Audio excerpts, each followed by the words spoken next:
ndeko mwana mama yo oyolula bokolongono ya nzoto yo nde olingi yovandisa nzoto kolongono. Voici un produit naturel, Maxi Bien-être, produit à base de plantes naturelles,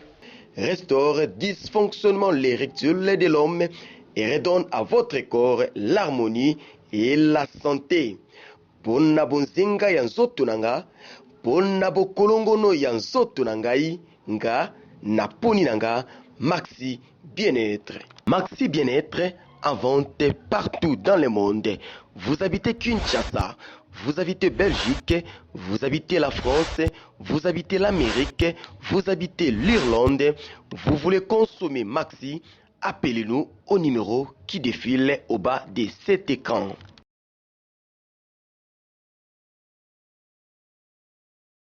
Bonjour chers internautes, nous sommes très ravis de vous avoir nombreux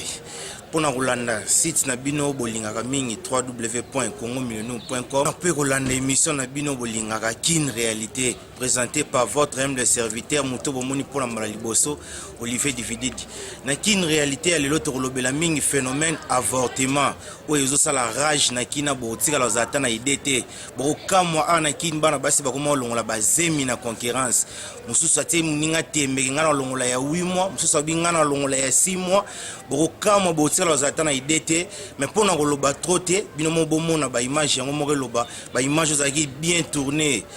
et pas muto ayebi musala na yeko leka batu nyonso belo belcam bolana pe ba commentaire nyonso batu batie to loba mingi te tikeli binota binomo bolana mbote ndeko mbote papa yeko sikonda yo esikozo sala musala tozolobela likambo ya avortement ce dernier temps ba jeune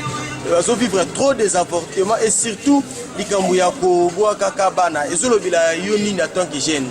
Bon nga en tant que jeune na pesa conseil na ba ninga nga ba jeune soko moni oza jeune oza na posa robota bota nga conseil na pesa yango wana poto mona la plupart ya ba jeune asitie mona batu na lobela pona biso bayaya mibali to mona ba jeune msusu abimina mona batu achezemi lobi na ngako mo wanga na zemi ya onde loko ebenda avortement tant jeune fille na okende pa na bango a lingate et pa na bango ba yebake azana zemi et senga luka ba camarade ba kende pa ou bien pas dorter à moi ba longole zemi et loko pe na betela sete loko epesa batu pas signé yango wana ba msusu mona boye azala ba chezemi mbongo kuta avortement ezate ba camarade ba sangisele mbongo baluki moi dorter moi boye bapese moi 10 000 pour dorter na biso bebele bakoma miyibi au moins dorter à papa mais azolongola bana mike bazemi conseil vraiment na pesa na beta sete ba jeune tous à la maele avortement vraiment eza bien te okoko koboma bana oboma bana ozoboma bana un jour comme na ndaka libalo oluka bana baoya te mabene nga na mona rabongo pe ba jeune conseil pe na pesa ba jeune batika so moni okokobota te papa tika okanga no makolo na yo conseil mbote ndeko na yeko kuto esike musala mais tozolobela likambo ya avortement ozosala mefa ya bilenge basi pe mibali se donner ta ekomi monnaie courant avortement en tant que jeune pe corps médical ezolobela yo nini pona biso ba jeune conseil gratuit kaka biso ba jeune garçon ba jeune fille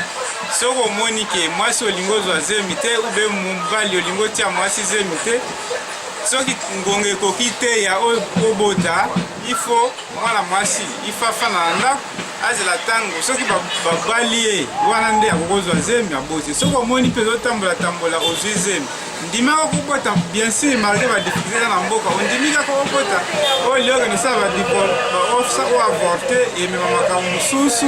esala peut-être oke o munganga asali avortement esalaki mabe o akufi mpona nini asalaki avortement ndimaka kokota comme otambolaki na mibali ndimaka kokota soki moye eza te fana na ndako nini ezotinda mingi bilenge na baavortement. Bon, mingi eza bapasi peut-être compte tenu difficulté jeune fille amoni ke azwi zemi compte tenu ba difficulté mwasi alotema tatalaka ye mobali peut-être o asente aya na bamoyen te autina otu avorce kaka zemi nde esala bo liboso na koloba boye papa mpo na etaliki na bilenge oyo bazokende olongola bazemi ya liboso nakolela bango nano part nazolela bango nano part omoni biso baboti baboti tozobota bana na biso moko tokoedike bana na biso po ete bana na babimaka na balabala te mais lelo oyo bana bazobima na balabala ya liboso tala vie oyo biso baboti tozokomene tozokoka te tanto mwana ko koluka mafuta tanto mwana ko koluka eloko boye na biso baboti toza na makoki te ya kosala bongo mwana koluka abena na libanda mwana tanga zoke na libanda akozela mbongo wana ndenge nini akoluka kaka aluka ba petit chéri aza mobile mais mwana wana soki azalaki na mayele te ndenge na ba classe tozalaki kotanga na ba classe ke ozokoyekola ke na badati na yo règle boye mwana wana soki azalaki na notion na te na mutu tango mobile akene kolinga ye zeme ekotaka te ekoti kilo wana tange koyana ndako ngai pe mama motema ekomi pasi yango tozomona ke bana biso bazokobima libanda mpona nini possibilité ezali susu te makoki eza te mpo na ebandeli ya mokili nzambe abaki mobali abimisa motoki bobotana mobali abimisa motoki biso basi tokobotana na pasi me totondisa mokili itala lelo oyo neti lokola boye mobali na ngai chômeur diplômé ngai moko mama nazokipe mpona babokola bana na ngai me nazokoka kaka te oyo pose eza na pose ya mwana na ngai azomona ke mamoboti na ye azokokisa yango te akoluka kaka kende na libanda mpe mayele mpe na motu na ye mpenza eza te akekolokuta ze me nazoloba boye bana na ngai lelo oyo na ntango wana toyebaka pena nzambe te liloba pende ezalaka te me na moma oyo liloba eye makasi ata pasi yango eleki ndenge nini bana na ngai ya solo ngai mama na bino mpe naza motu na masumu naleki na bastade wana me nakolinga te ke bino bana bokwea na masumu oyo biso tose te tobwaka masumu wana bokota na kati ya liloba en tout cas soko kotisi yesu na kati na motema na yo oyo nyonso wana sokomona wana bapetit chéri bamafuta banini okozala nango subeso te moyo okende kokwea na libulu ya zemi eza te bana bokota kati na yesu afanda kati na mitema na bino po ete makambo wana eyela bino te nabelela komona ouais mama kasi tolandi mama lobi nini yo posa yango ya kobakisa bilenge bango nyonso bakomi likambo kolongolaka bazemi mpe kobwakaka bana nini ezosala bongo mpe baconséquence nango lobi eza nini na bana na biso bamipesa na vie de prière ntango baye epa na yesu na solo yesu akobatela bango akopesa bango nyonso bakozala nango posa estce bazemo bazolongola wana eza na baconséquence te lobi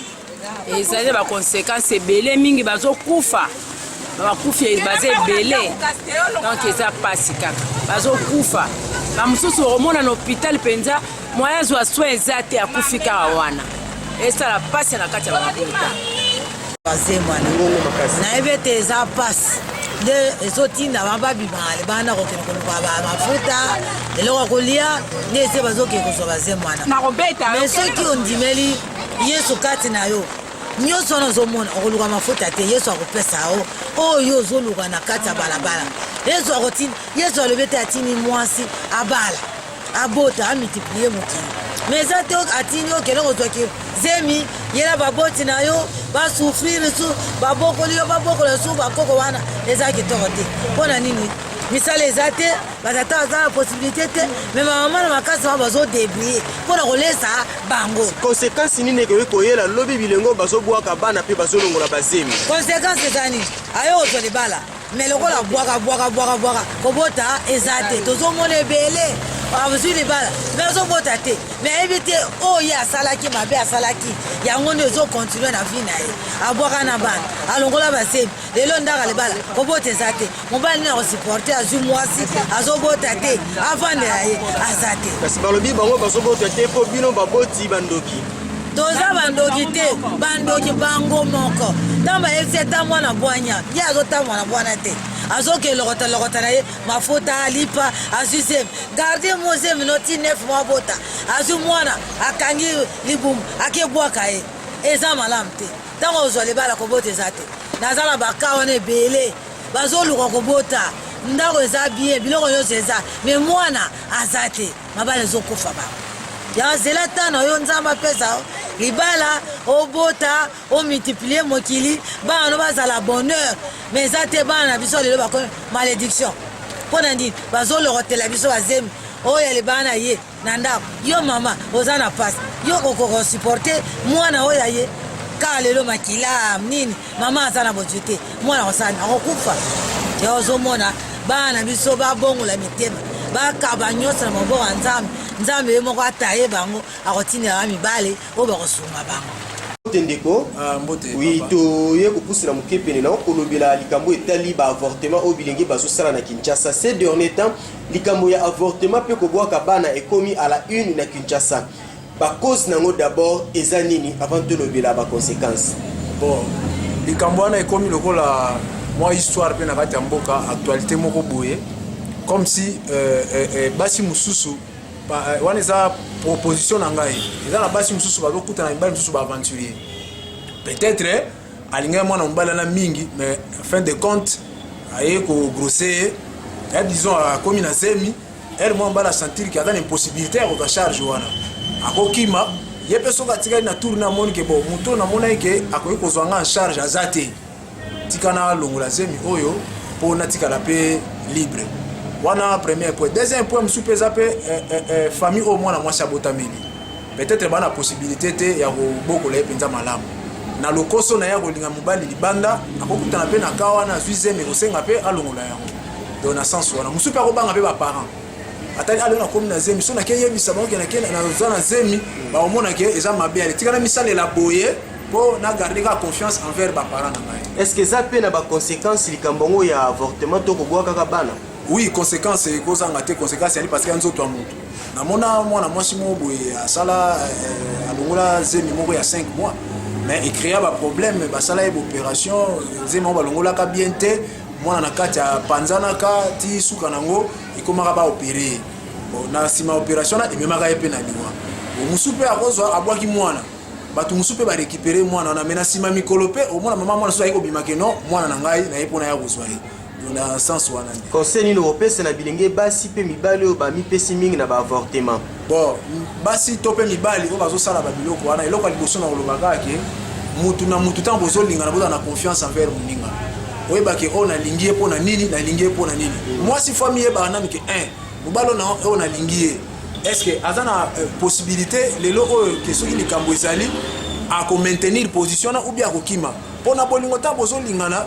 mutu na mutu amiye baka déjà mutu balingai na ye ayebi ke oyo ada aventurier oyo ada aventurier te et en plus bana basi bakeba na biloko ba lobaka na lingi mobali oka pona china kaye tant on comme na bango 2 3 4 personnes alors au comme na mbara de soit so mutache ozemi so dia mobali moko ayebi déjà que non et si na mona ndeko moi so na mobali mususu so lelo bimi ko yebisa na na zemi ya ondimoti alors bilo sezo causer ba biloko wana le ya mwana Maman, toujours bela likambo ya ba avortement o etomoki na Kinshasa wa surtout bino bilenge maiba ko sala zino bila kayo nini likambo ngono ya avortement eza di ya kwa basi balongola ka mingi basé mais ces derniers temps pe soki ko kozala ba conséquences ngo sandeti nini bon selon ngai moi si o akumbi zemi akomiti na niveau ko longola ngo premièrement eza kozanga kobanga nzambe po Bible ezoloba ke ko boma mutu te ta Bible ebi ke ko boma mutu eza synonyme te ke ozimbeli ochubi mutu akufi te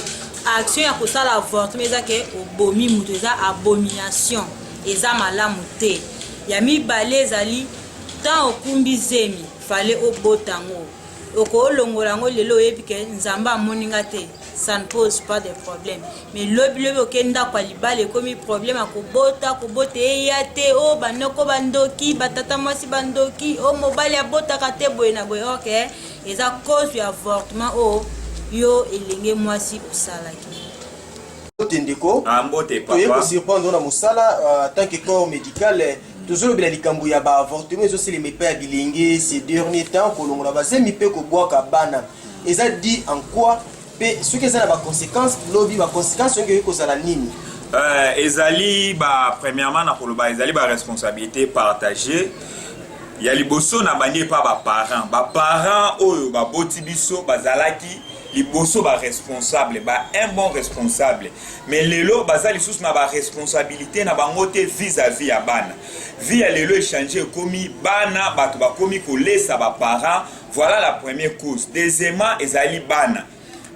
basi bana mibali ba mitiki dans n'importe quoi au monde bana basi de temps à l'autre pemeni ya mibali de temps à l'autre pemeni ya basi alors lobby et comme zemi tangu zemi ezoya mutu aza na capacité ya supporter zemi wana te. Voilà ba cause o ezo sala en sorte que mwana mwasi akomi maintenant na zemi mobali o apesi zemi wana azali na makoki ya kobokola yango te soki pa yebisi ba parents soit bakobengana ye soit pe famille ya malunga ezali te. Ne voilà ba cause eza kosala ke bakumba bazemi me bakoka kobokola yango te, babanda kobwaka bana, babanda kosalisa ba avortement de part et d'autre. Donc un peu ça. Conséquence na nyonso wana ko kozala nini? Oui, conséquence